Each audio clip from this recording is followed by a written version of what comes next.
Hey guys, wanted to do a video regarding the MTV True Life Crime episode that aired on Kenneka Jenkins. And I want to tell you in advance that I've been a little under the weather, so my voice is kind of crackly. And I'm going to try my best not to clear my throat throughout this video because that is so irritating when you're watching a video and somebody keeps clearing their throat. But anywho, um, wanted to do this. I've seen several videos on just people's opinion on that episode. And I'm going to admit that when I found out that the video was going to air, I was so super excited because it was going to bring it back to the forefront. And to me, that was exciting because, I mean, this case has drove me plumb nuts. But anywho, for those that are not aware of the TV show, it's a series that MTV does that investigates social media mysteries. So they wanted to do one on the controversial, mysterious death of Kenneka Jenkins. And they posed the question at the beginning: how could a 19-year-old attending a hotel party walk into a freezer and never again be seen alive just hours after going live on Facebook? Was it a cover up? Was she set up by her friends?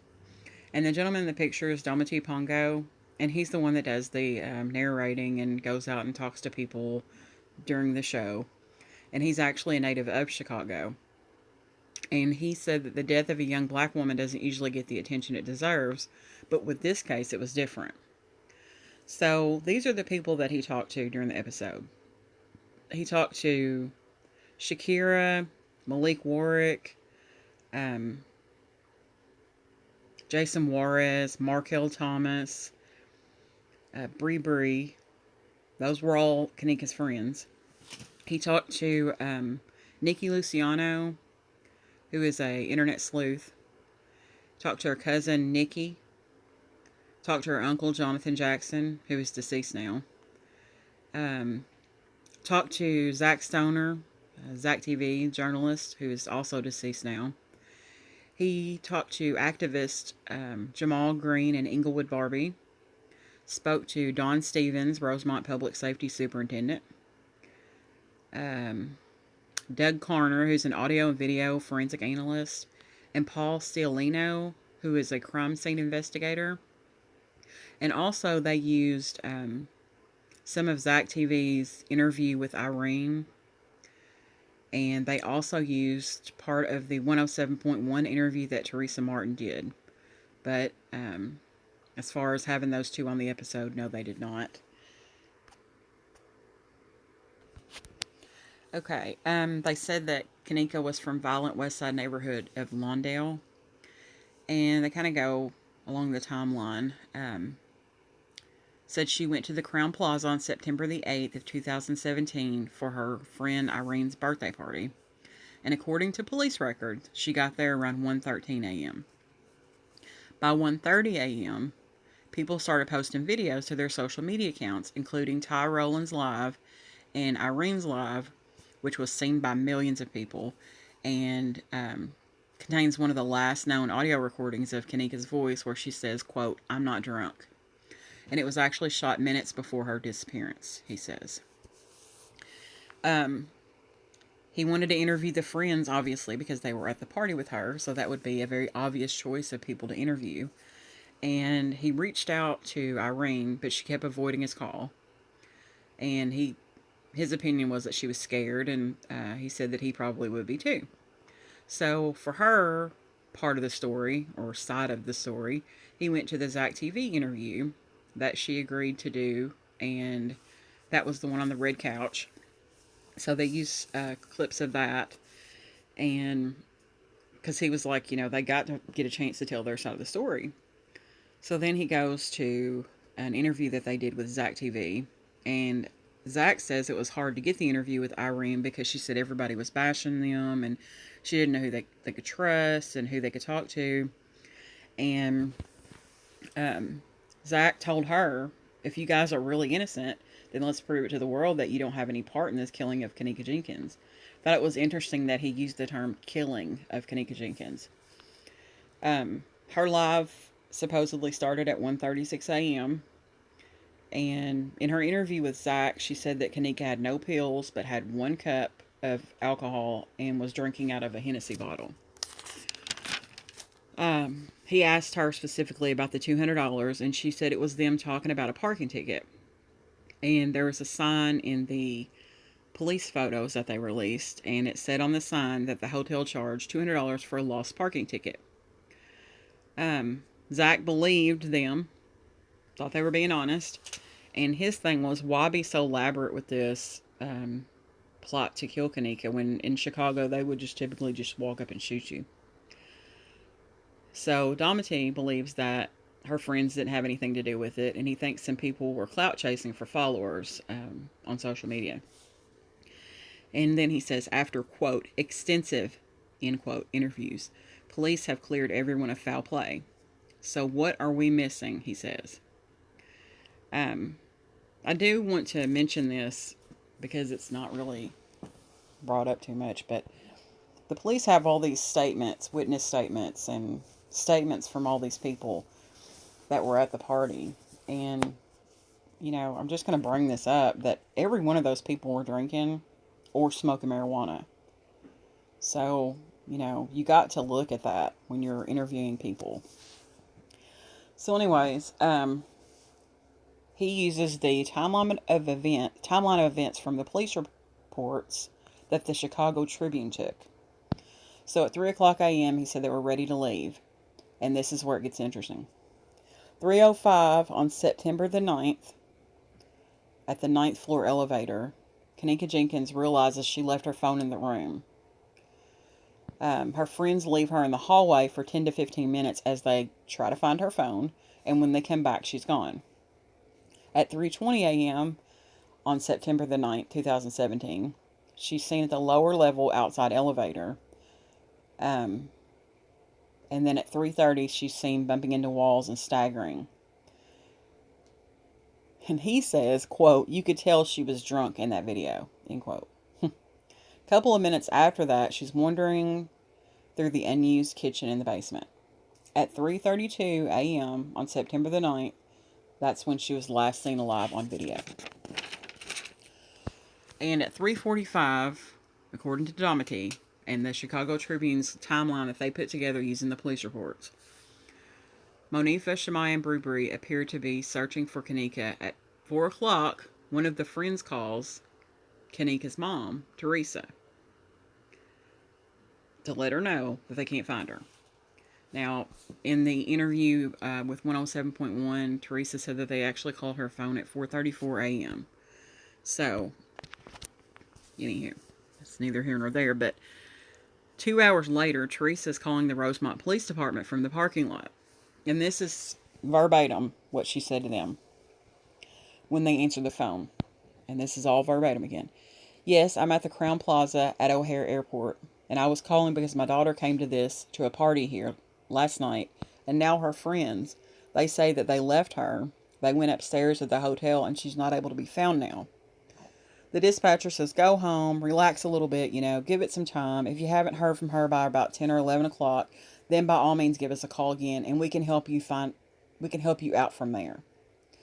So at 1 o'clock p.m., the missing person report was filed, and the Rosemont Police Department searches the hotel. 1:05 p.m. on September the 9th, she still wasn't found. And they continue to look for her on their own, the family. And the hotel is not very happy about that. That was at 1 o'clock p.m.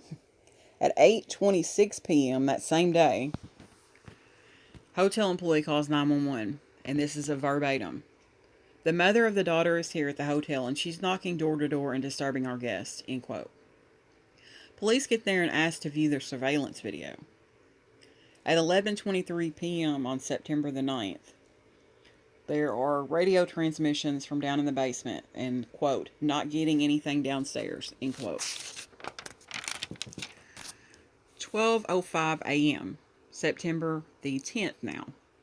Hotel worker with the keys, gentleman, actually the beverage manager, with keys in his hand. Well, I don't know that that's actually the beverage manager. Let me take that back. We'll just say hotel worker. With keys in hand, walks through empty kitchen, goes into the corner where the freezer is, directly to the corner where the freezer is, and comes back out to grab a police officer whose badge number is 301. And he says, Quote, I have that subject in the kitchen in a freezer. She is frozen solid, end quote. So they pronounced Kenneka dead at approximately 12:48 a.m. on September the 10th. So the medical examiner does the autopsy, and they say that she died from hypothermia, alcohol, and topiramate, which is actually Topamax, and that it's an accidental death. But the family, of course, disagrees.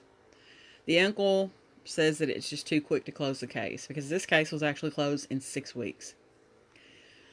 The Rosemont Police Dispatch told Teresa that a missing person report could be filed at any time. Now, that was news to me because I thought you had to be missing for a certain amount of time, but that's not what they say. And they spoke to Jamal Green and Inglewood Barbie, both activists, and they talk about the disconnect between police and the community and the amount of racism and segregation that's in Chicago.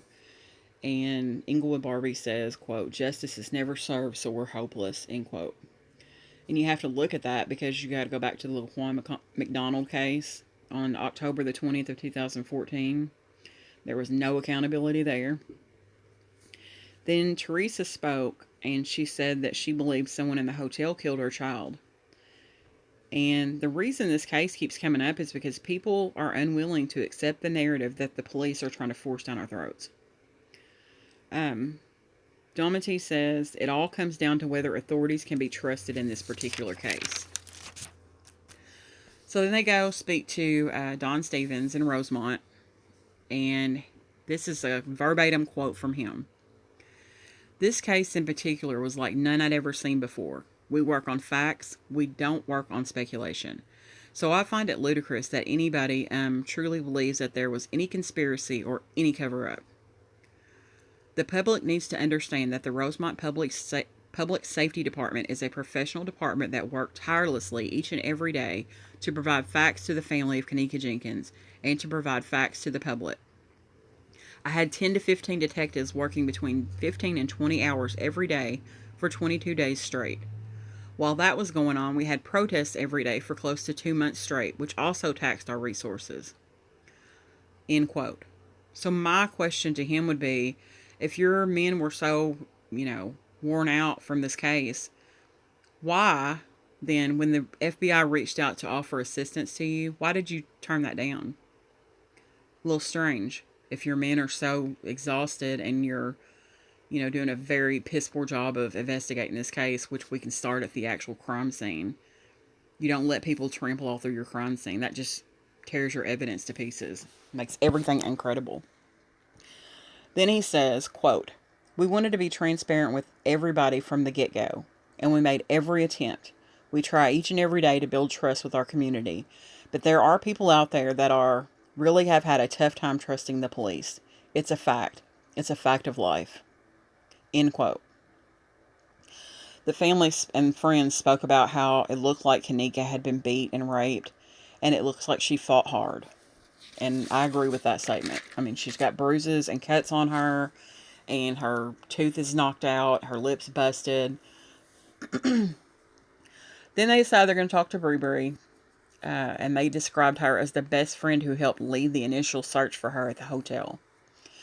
They say that it's her first time speaking publicly about that night.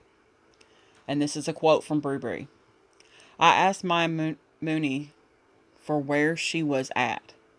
They just said she's somewhere drunk. So I took it as she probably went downstairs to use the bathroom or anything. Time got to going by, and I'm like, she still ain't back. So that's when I got to go pressing the issue, and I'm like, we need to go look for her. We searched the parking lot. I knocked on people's doors. The security guard tried to tell us we had to get out of the hallway, but I told him that we wasn't getting out of the hallway until we find her. Domity asked her, did you ask security to help you find her? Breebury says, yeah. Domity said, what did they say? Breebury said, he didn't even want to show us the cameras. Domity, how did you feel? Did you still feel like it's probably nothing? Breebury says, no, I know her. I know Kenneka. So I was scared. I was crying because I just knew that, where could she be? She don't do this type of stuff, so I know she wasn't nowhere else. So it had to have been something. How did she end up in the freezer? Dominique said, "Do you have any thoughts on that?" Bree said, "I don't know what to think about that. I know she didn't put herself in the freezer, though." End quote. The Rosemont Police Department cleared the hotel and any of its employees of any wrongdoing. They got back to Zach again, and Zach's question was, how could this happen at such a public place? Most hotels have security on the premises at all times, so it had to have been planned out. The friends and family's reaction was everybody looked fishy. There was no urgency. The release of surveillance was meant to shut down any accusations of foul play, but it had the opposite effect, and they wanted to really know why. Well, as far as they were trying to be so transparent with the release of surveillance, yet the surveillance is skipped all up. There are chunks missing from the surveillance video, and if you went to Trey Gang's live from yesterday, or last night rather, the time in the dishwashing area, the camera skips from 3:04 a.m. to 4:04 a.m. to 4:35 a.m. to 4:44 a.m. Let's see, from 3:04 to 4:04. Then it runs from 4:04 to 4:33, skips to 4:44, and then skips to 5:14. A little fishy. And this happens all throughout these surveillance tapes. There are skips in the system. And it's not because it's emotion activated. There are things going on. There are things going on and people moving in that surveillance. So there's no reason why it should be skipping around. The reason it's skipping around is because they're hiding something. So, anywho, a lot of people believe that the footage is tampered with. Zach's opinion, his personal opinion, is it looks like it was edited. It probably was a sexual assault gone wrong. So that was a very poignant statement from him because, I mean, that's kind of what it's looking like now. He says, she fought for her life. These guys overpowered her, accidentally killed her, and tried to throw it off and put her in the freezer. It's a lot of ways it can go. And that's also a very interesting statement coming from Zach. The hotel would cover it up because of its new restaurant and bad publicity for sure. They just had gotten that Bill Murray restaurant, so that would definitely be the motive behind covering all this up. And, that's very obvious. The autopsy saw no signs of sexual assault, no signs of struggle. And I disagree with that. And Zach, he said that no one had a chance to go inside and do a thorough investigation, and that is true. The Crown Plaza declined the request for an on-camera interview with Dominique due to the ongoing litigation with Kenneka's family, but they did send a statement. And the statement says, quote, "The authorities have thoroughly investigated and closed the investigation of this tragic event and have determined that what occurred was an unfortunate event. We again convey our deepest sympathies and condolences to the family." Back to the autopsy about no signs of sexual assault, no signs of struggle.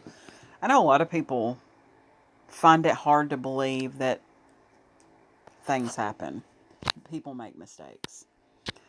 And there are so many autopsies that have issues. And even, let me see if I can pull this up.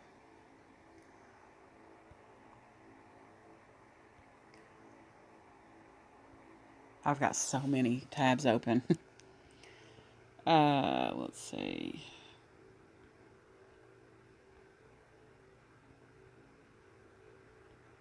No, I think I got it right here.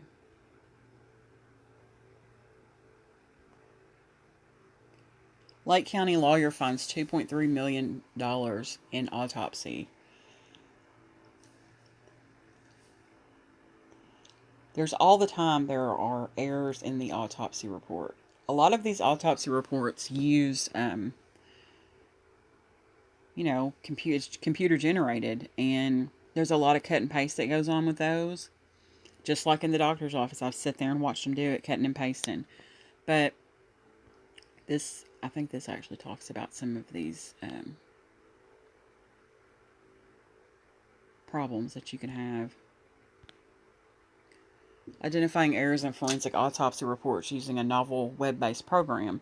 I don't specifically know what the Cook County used, but it says here there are ample opportunities for errors and inconsistencies, and the reports are often scrutinized by both families and attorneys.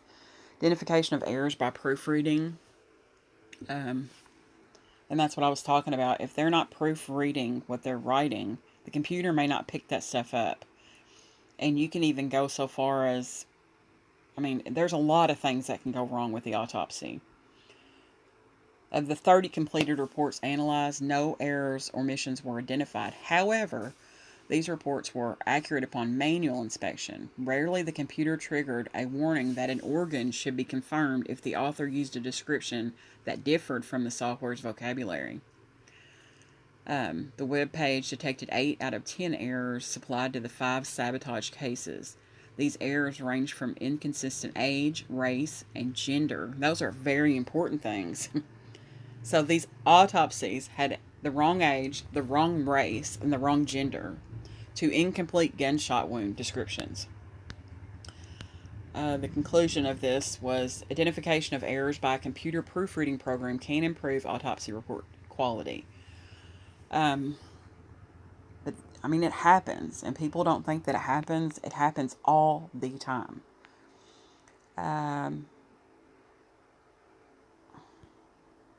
I've got so many of these things pulled up. That actually came from the government website also, just so that everyone is aware that article came from there.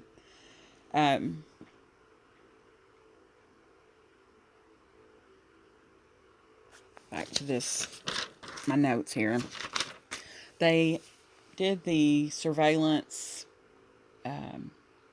They ran surveillance by an independent investigator, which was the audio-video forensic analyst expert, Doug Carner.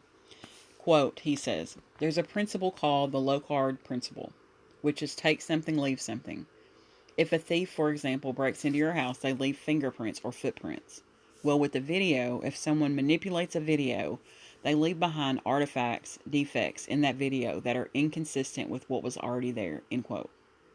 Domity asked him, what level of talent would it take for someone to do that alter a video to where it wouldn't be obvious to the naked eye? Mr. Carner said, quote, "In this particular case, the files that I received were EXEs. Had it not been in an EXE, a person could, with enough skill and enough time and the right software, manipulate it. But from a forensics point of view, what you describe is not possible. Even if someone was able to export the video into some other format and then have to get it back into EXE, there is no tool to do that. There is no known example ever of anyone being able to alter this kind of video without it being detectable. These are trustworthy recordings." And personally, in my opinion, I don't know that they altered the video, as in put fake people in there, and I've heard it all. I'm sure you have too. I think that they just cut out certain parts. And I also think that there are certain people that played a part in what happened to Kenneka, and they're just simply not on film. And they were very aware of where the cameras were located. And it's also a little fishy that cameras weren't working. And it just happens to be the cameras that we need for this case. Come on, man. They then went to this Paul Cialino, and he said, quote, "There's a different set of rules for the minorities in this community than there is for the white people, because they get lied to all the time. Bad shit happens in hotels, especially when there's an alcohol element, right? The only reason we heard about this one is because of social media." And it says he's an homicide investigations expert with decades of experience. However, he did not work on this case. And he's quoted as saying, quote, "On the internet, you get too many cooks in the kitchen. And who doesn't even know what evidence is and what it looks like? That causes a lot of shit on social media." Domity says, according to Paul, if Kenneka had any altercations before she died, you'd see evidence of that in the dozens of crime scene photos released by the Rosemont Police Department. Paul, quote, "The underwear's intact. There's no bruising. Her fingernails appear to all be intact. I don't see any injuries on her face. What's significant is there's no obvious signs of a struggle or a fight, defensive wounds. This is a pretty strong kid. If there was some problems, there would have been a fight. And the place is dirty, so she's picking up all that dirt. You see her foot here, it's kind of scraped. It's just an indication of somebody that's rolling around in the floor, and it's not uncommon in hypothermia cases because there's all kinds of physiological issues going on. So they don't know what they're doing. There's nothing that would indicate that she's been attacked by someone. The emergency latch on the inside of the freezer. It's a simple matter of pushing this, and it doesn't require a lot of force. You can't get locked in. I'm telling you by this pictures, it looks to me that she gets in that freezer and she goes right down to the floor. I don't think she ever made an attempt to get out. Her blood alcohol was so high, she laid down and went right to sleep. And the problem with hypothermia, you hit 95 degrees and you're dead. You're talking a 3-degree difference in what we're doing right now, where we're sitting and dying. I mean, that's a lot. So this poor kid never knew she was in the freezer. Her family, they don't trust the authorities, and they have good reason not to trust them because they get lied to all the time. Then he goes on with this. There's a different set of rules for the minorities in the community than there is for the white people. We all know it. We all live it every day. And I don't blame the family for questioning everything. I'm telling you, in this particular case, I'm just 99.5% sure there's nothing evil out of this. This is a tragic accident. I don't have a whole lot of faith in Mr. Paul there because Mr. Paul is probably not one of the most credible people. And I know he wasn't on the Kenneka Jenkins case, but like, how in the hell did they find this guy to even have him speak on the case? First of all, and why him? I mean, they obviously didn't do their homework in regards to him because he's on multiple cases where he has done a lot of dirty stuff. And I found multiple cases of him where he's done a lot of stuff that really is illegal in regards to witnesses of crimes. And anywho, if you're interested in looking that up, if you just type his name in, Paul Cialino, and you can type in the Angel of Death Row and the Court Jester, and you will find plenty on Mr. Paul there.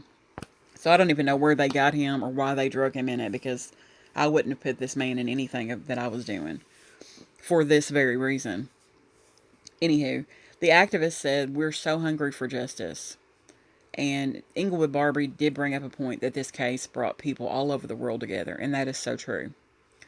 They had her funeral at the House of Hope Church on September the 30th, 2017. Domity says, "This case is about perspective. You can decide what you believe."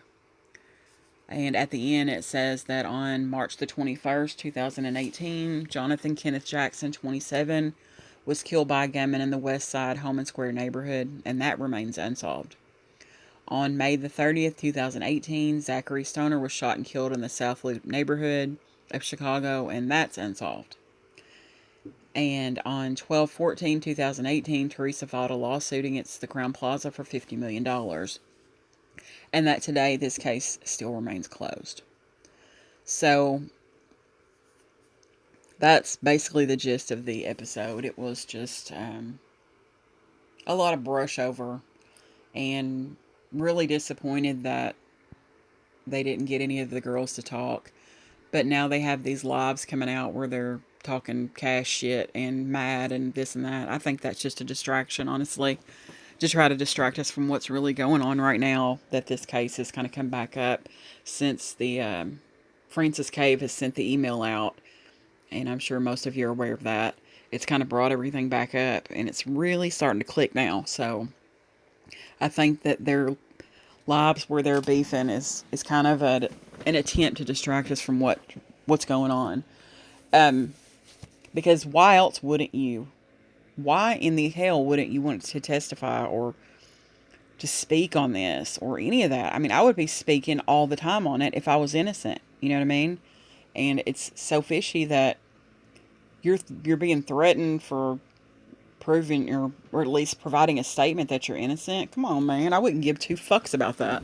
I hate to be using that language, but I wouldn't give two shits if my friend was killed in a hotel and I knew something and people were trying to point the finger at me and I had nothing to do with it. Oh, I'd be pleading my case, I promise. Um, and I thought this was interesting because I've seen all of the episodes of this series, and every episode had friends, and every episode had family, and specifically the mothers. And I apologize for that. I think that that's a little strange that even Teresa Martin didn't come on camera to speak to them.